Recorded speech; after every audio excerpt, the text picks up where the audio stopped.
North Carolina dominates Clemson 91-71 and is now 60-1 all-time against the Tigers in Chapel Hill as Carolina puts together their most complete and dominant performance of the season at the most important time. The question now, where do the Tar Heels go from here? You are Locked On Tar Heels, your daily podcast on the UNC Tar Heels. Part of the Locked On Podcast Network, your team every day. Hey there, it's Monday, February 13th, 2023. Welcome into the Locked On Tar Heels podcast, the only daily North Carolina show out there. I am your host, Isaac Shady, and I want to thank you for joining us today. This episode is brought to you by LinkedIn Jobs, with whom you can hire qualified candidates more efficiently by matching open roles with people who have the skills, values, and experiences to help you achieve your goals in 2023. Post your job for free at linkedin.com/lockedoncollege. Terms and conditions apply.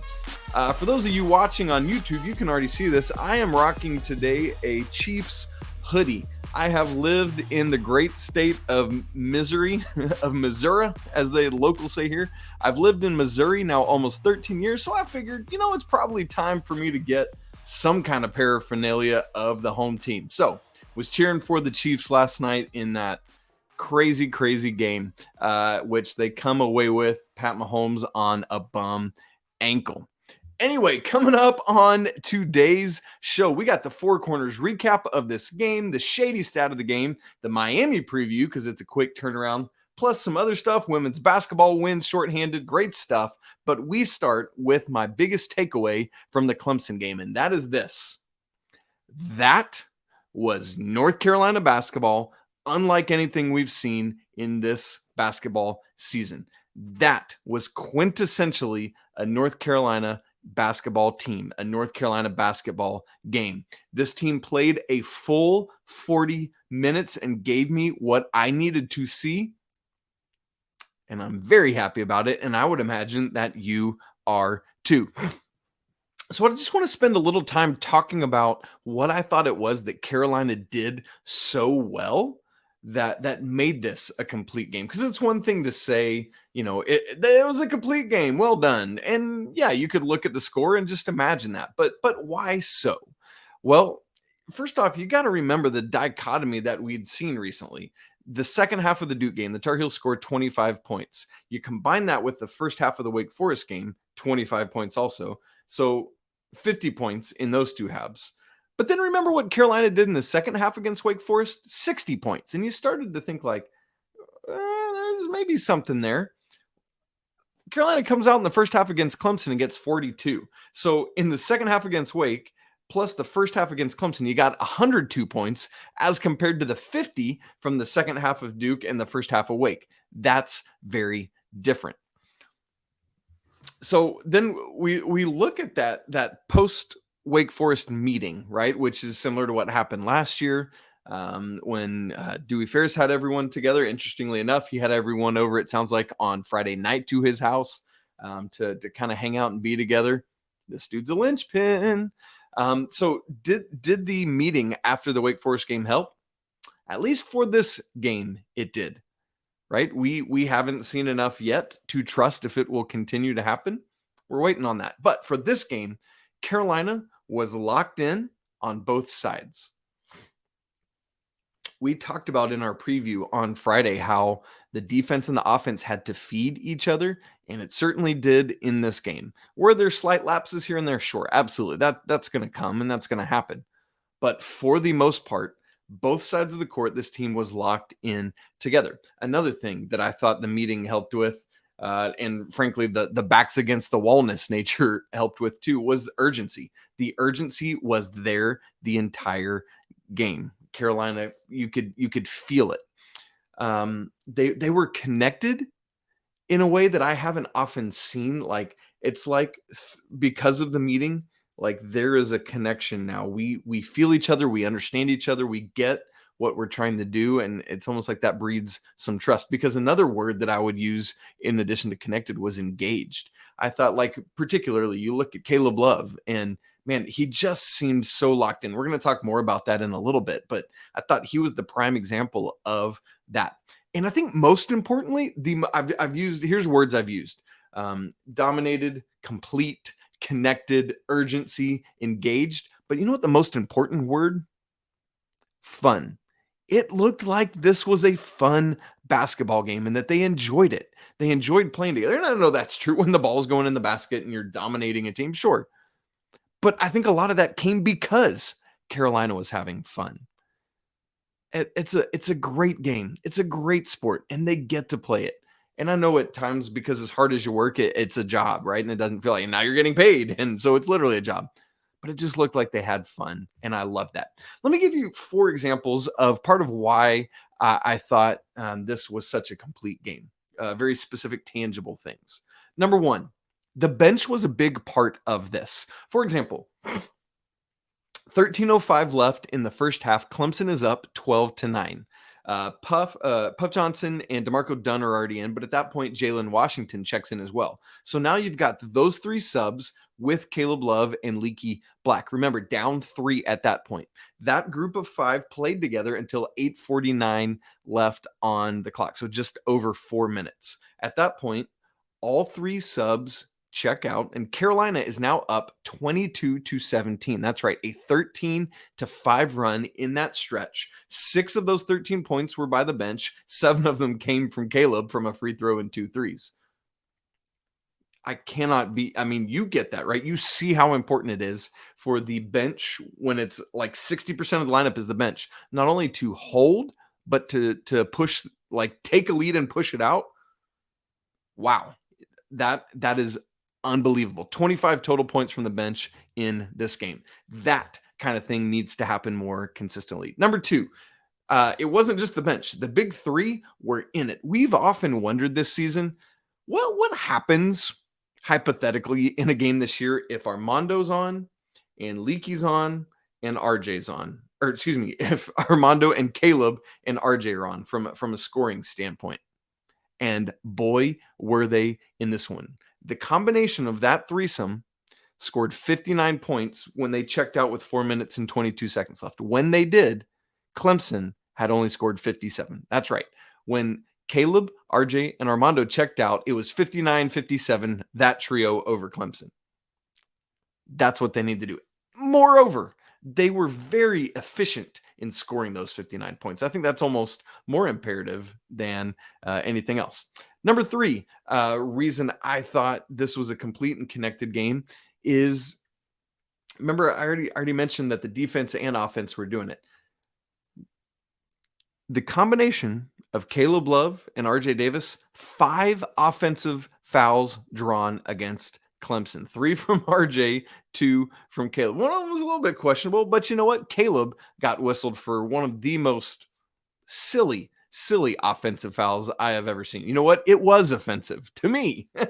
It was not an offensive foul. And so anyway, the 2 of those guys, your backcourt stands in and draws 5 offensive fouls against Clemson. That's buy-in.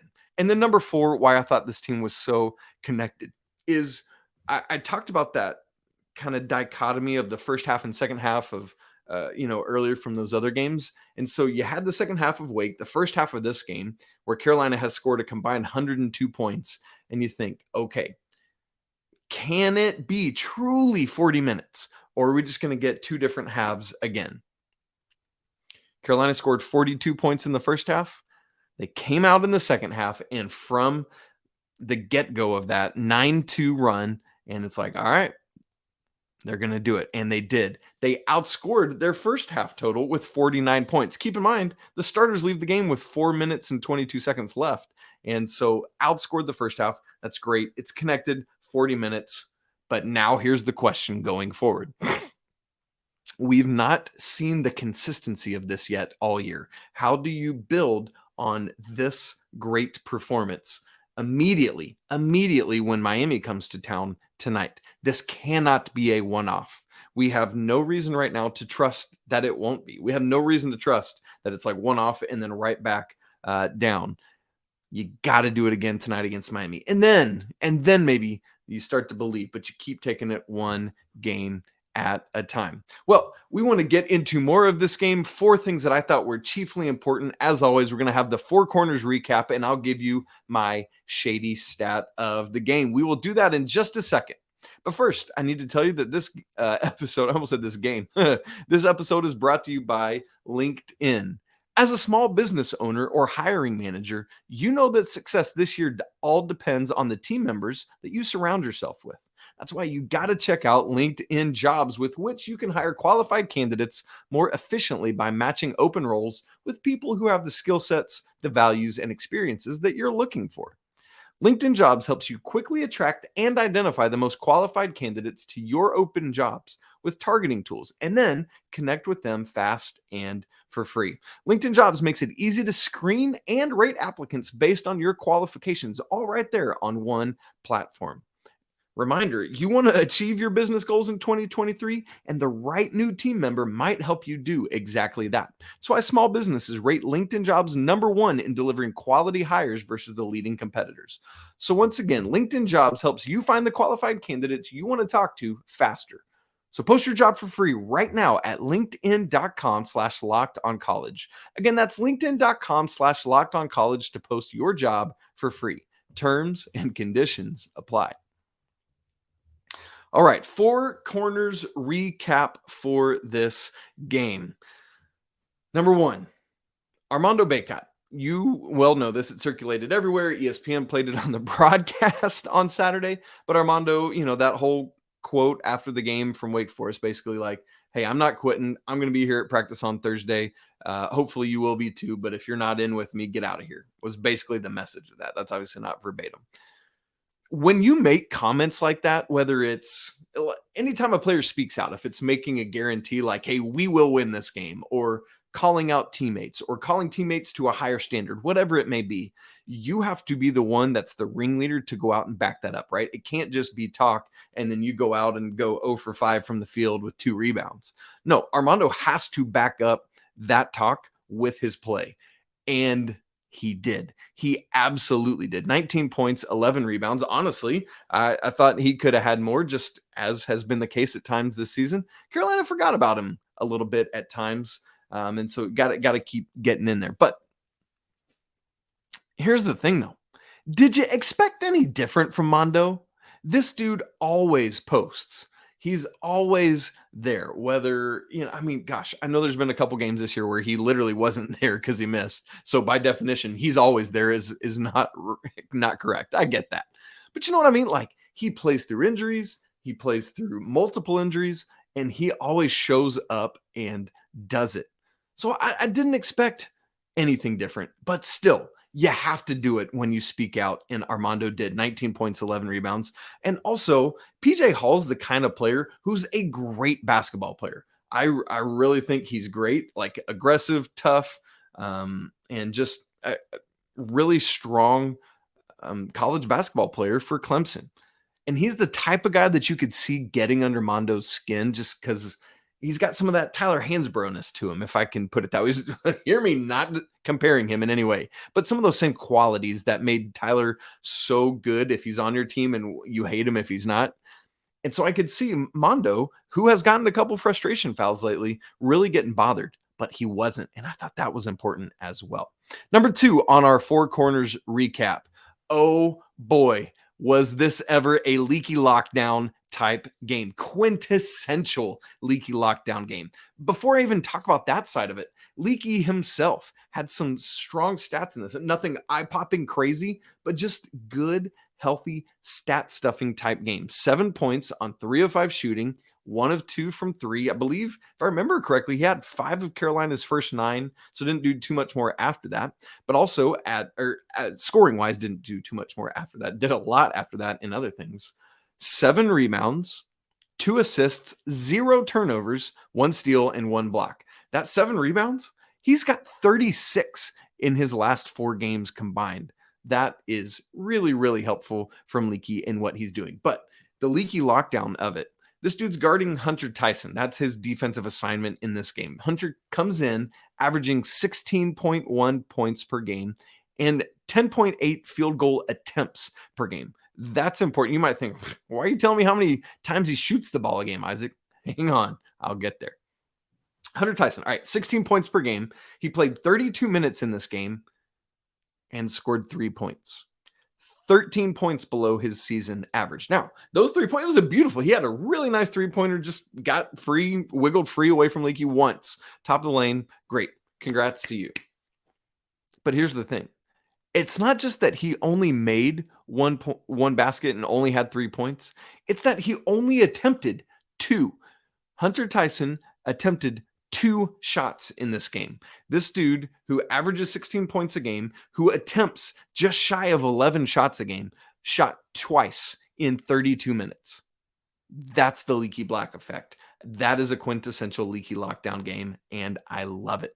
Because keep in mind, right, like from a scoring standpoint, Leaky had contributed 7 points, but he held his mark 13 points below his season average. That contributes to Carolina just as much as him scoring 13 points more than his season average. You know what I mean? That's highly, highly important for this team.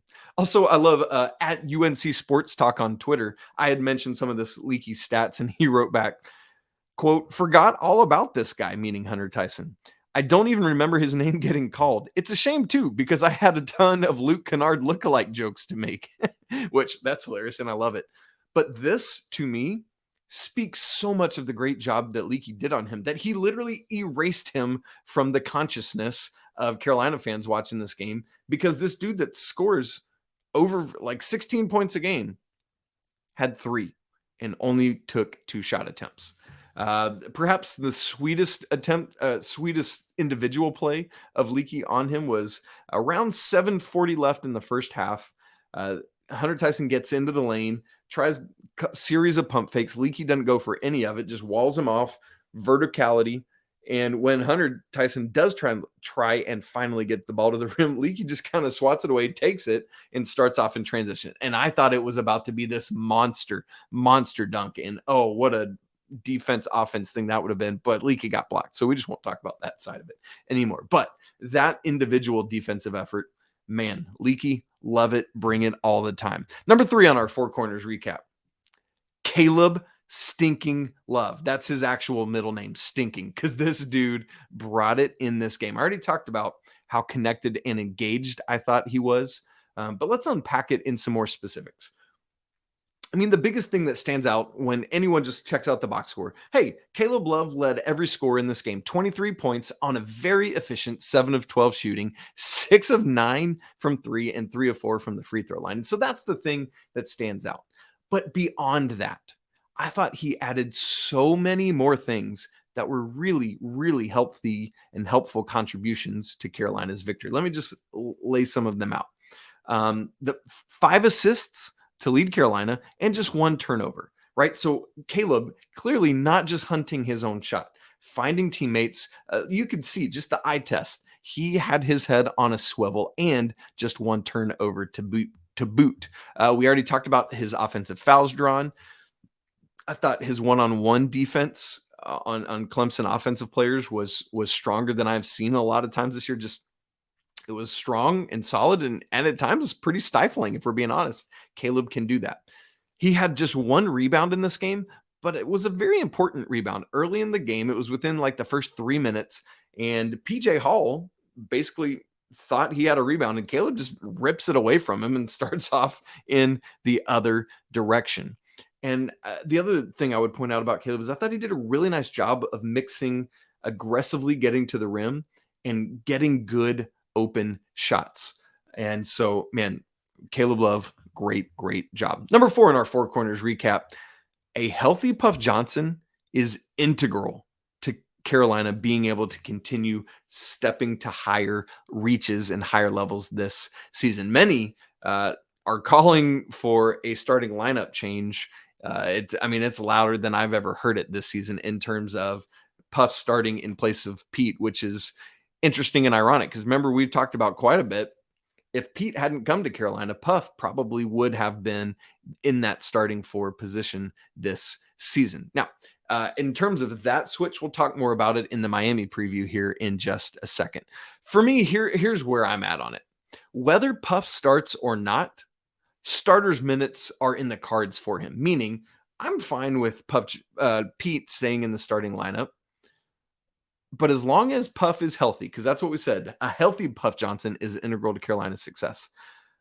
He needs to get starters level minutes. Maybe there's some good reasons to have Pete in the starting lineup, bring Puff off the bench. But you see these minutes starting to even out a little bit. Had 8 points in this game, 2 threes. I mean, that's big time. Had played well at Wake, 25 minutes, 6 points, 5 rebounds. And so healthy Puff Johnson, bring me all that noise. And our shady stat of the game is Carolina's 3-point shooting. They've gone 16 of 72 from beyond the arc in the past 3 games. That's 22.2%. That's not going to cut it. In this game alone, remember they made 16 in the last 3 combined. Hit 15 of 33. That's 45.5% from 3 in this one. Probably more threes than this team will typically or should typically attempt this season, just with the way they've shot. But when you're clicking like this, you got to keep shooting and you got to keep hitting. You love to say it. Now, again, similar to the full game consistency, there's nothing to tell us that this 3-point shooting will be consistent going forward. But boy, it was nice. And if you could even hit 37 to 40% on a regular basis, that would be great. But this number ties a season high for a single game for made threes for Carolina. Great job there. Coming up in just a second, we are going to get ready for Miami game because turn right around and play again on Monday. So we got a preview for that, the what to watch for, my W2, W4, plus a quick women's recap, and the women's tennis team is rolling again. But before we do that, this episode is brought to you by Built Bar. You looking for a delicious treat, but you don't want all the fat and calories? Then you got to try Built Bar. Man, we're just coming off of the holidays pretty recently, and I'm trying to eat better this year. And if you're like me, where you want to do that without sacrificing taste, Built Bar is just for you. Because healthy here is actually tasty. Why? Because to start with, 100% real chocolate covers these Built Bars. And then listen to some of these flavors. Churro, peanut butter brownie. Yeah, give me all that noise. Plus, I'm not sure how Built does it, but they maintain these healthy macros. Only 130 calories, 4 grams of sugar, and yet 17 grams of protein. And now you don't even have to wait around for orders to come from Built.com. You can just go down to Walmart, get yourself a 4-box count of cookies and cream, or load up on the churro bulk box at Sam's Club and do it that way. Listen, I promise you won't be disappointed. Get in on the action with Built.com, a proud sponsor of the Locked On Network. Coming up tonight, North Carolina and Miami, 7 o'clock Eastern time in the Smith Center, or you can check it out on ESPN. Miami comes in 11-4 overall, half a game back of Pitt and Virginia for first place in the ACC. And they are playing, quite frankly, like one of the best teams in the conference. So let's get right into the what to watch for, because we got a lot to get through in this last segment. So 4 things to watch for in this game. The question number 1 for me is to watch this. Which of these 2 teams handles playing 2 games in 3 days more capably than the other? Both teams won on Saturday. So one of these teams is going to go 2-0. And that when you have that 2-game stretch is really nice. Now, you might have seen that Miami didn't play they didn't blow out Louisville, who they were playing at home on Saturday. Interesting there. But the big difference in these 2 teams in terms of lead-in, Carolina played at home Saturday, plays at home again on Monday. Miami has to travel up from South Florida to Chapel Hill to get ready for this one. And don't underestimate the toll that can take, especially on a quick turnaround. Moreover, Miami played after Carolina on Saturday and then had to travel. So less rest time in between as well. Keep in mind, Carolina is going to have to do this again in 2 weeks. They host Virginia on a Saturday and then turn around 2 weeks from today and go down to Florida themselves to Tallahassee to play Florida State. Thankfully, not nearly as far south in Florida, but there you go. So who handles this turnaround better? That's key in this game, and a big part of why it was so nice to have a blowout and get a lot of bench time for the starters and to get the bench players in. So could be key. Number 2, what to watch for, the backcourt. You are probably well aware that Carolina has oftentimes, under the Jim Larrañaga years at Miami, struggled with some of their guards. Like I think likes the little tiny guy haunts all of our dreams. That dude is so good as a college basketball player. But Once again, Miami has a really solid backcourt. Listen, it's Caleb Love and RJ Davis against Isaiah Wong and Nigel Pack. That is the matchup I am watching in this game. And I think in some ways that backcourt matchup could very well decide this game. I would imagine it's going to be RJ Davis guarding Nigel Pack. He's the shorter of the two, 6 foot, just like RJ. And then Caleb Love on Isaiah Wong. Wong is 6'4". And so that's what I think this matchup will be. Wong is the head of the snake, leads the team in points, 16.2, assists, 3.5, and steals, 1.5. But also, it's not just the two of them. Don't miss Jordan Miller, who's actually second on the team in scoring, 14.7 points per game. A little smaller, 6'5", but I expect that we will see Leaky on him. That is my expectation of how Coach Davis will set up some of this, the backcourt guarding, the defensive assignments. And so for Caleb and RJ, not only do they have to shoot well and run the offense well, but they have to contain the backcourt of Pack and Wong. I mean, you're not going to shut them out or stop them, but you got to find ways to contain them and stop them and not let them have their way with this game, basically. That's number 2. Number 3 in our what to watch for. Don't sleep, though, on Miami's front court. There are 3 young men in the ACC that average a double-double. One of them is Armando Bacot. One of the other 2 is the guy that he will be guarding in this one, Norchad Omier, who's at 14.1 points per game and exactly 10 rebounds a game. He also has 1.4 blocks per game as, hear this, an undersized center. Only stands 6'7". And so that is going to be trouble for him against Mondo. And so, you know, I talked about that backcourt combo, that backcourt matchup could decide this game. But if they can play to a stalemate at the least, then can Armando take advantage of his size advantage and just Carolina feed him, go to work? I would hope so, but that's on Armando to assert his dominance, get position early and often, wall off. Don't let Omier get around him, as a shorter guy might be able to do. And it's incumbent upon his teammates to get him the ball at the right spot. You know, get out onto the wings, don't feed from the top of the key, find those angles for entry passes and such. Number 4 in our in our what to watch for preview is this. Outside of Omier, Miami kind of runs a 4-round-1 thing, a 4-guard lineup most of the time. And so the question becomes, going back to the Puff Johnson or Pete Nance of it all, is this the game, because of personnel and because of how Carolina's been playing, that we might see a different starting lineup? Because Pack and Wong we can account for with RJ Davis and Caleb Love. Omier we can account for with Armando Bacot. And once again, assuming Leaky Black is on 6'7" Miller, that just leaves 6'5" Wooga Poplar. Yes, that is his name, Wooga Poplar, as the 5th starter. Are you putting Pete Nance on that guy to try to chase him around? Or do you feel better with a Puff Johnson out there, or maybe even a Seth Trimble because of this 4-guard lineup? I don't know. Or is Coach Davis going to say, nah, bump that noise. We're not adjusting for you. You got to match us. Here comes Pete Nance. Let's post him up all day long, right? Because it's not just Bacot. Maybe this is a game where Bacot can slide out a little bit and draw Omier out and then let Nance go to work in the post, where he is very capable. We've seen that a lot this season. I don't know. We'll have to wait and see. Frankly, I don't expect any changes. But here's the thing. Whether or not Pete or Puff or somebody else starts, watch the total minutes played. Against Clemson, Pete Nance, 18 minutes and 43 seconds. Puff Johnson, 18 minutes and 4 seconds. So essentially a dead heat in minutes played. Pete started, but Puff was the one that played just about as much as Pete Nance. So keep your eye on it. Whether or not it's a different starting lineup, just watch those minutes played. And I'll say one more time, let me hit this. You have to follow up Saturday's success by doing well in this one. All right, quickly, a couple results from other teams for the weekend. Women's basketball was down 3 starters on Sunday, hosting Boston College, and it did not matter at all as the Tar Heels beat the Eagles 73-55. No Alyssa Utsby, no Eva Hodgson, no Anya Poole. And yet it just, no problem.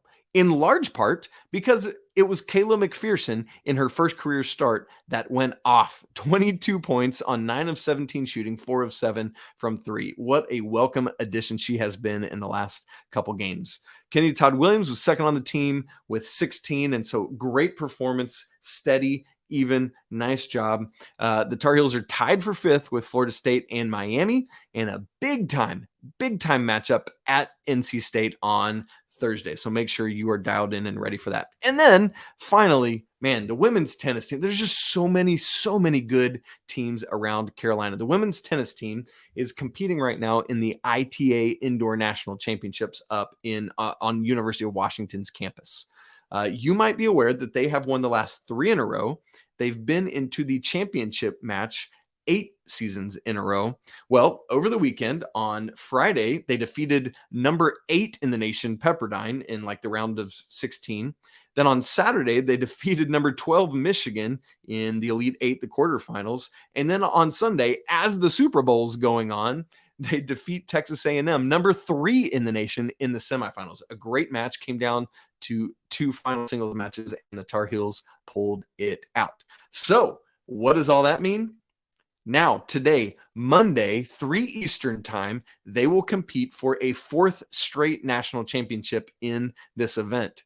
And kind of cool, they get a rematch with the University of Georgia, number 5 in the nation, whom they just beat a couple weeks ago on a Wednesday, 5-2. So you'd love to think that you learned something in that you can take and win again and get your 4th straight championship in this event. Way to go, ladies. Keep it rolling. Well, friends, that's it for today's episode of Locked on Tar Heels. Coming up tomorrow, we are going to review the Miami game. When you got this Saturday, Monday turnaround, you just got to roll them right on along. You can follow the show on Twitter at Locked on Heels or me at Isaac Shade. Email the show, lockedontarheels@gmail.com. We'd love your nominations for this week's Heel of the Week and Heel of the Week. Don't forget to make your next listen Locked on College Basketball, our brand new show here on the Locked on Network, where myself and Andy Patton bring you everything you need to know from around the college basketball landscape. Locked on College Basketball, available on YouTube and anywhere else you get podcasts. It is a great day to be a Tar Heel. That's a lot easier to say after you come off a 20-point victory on Saturday, right? You know it, and we'll get right back to it tomorrow when hopefully we have another great victory to talk about over the Hurricanes. But until then, peace.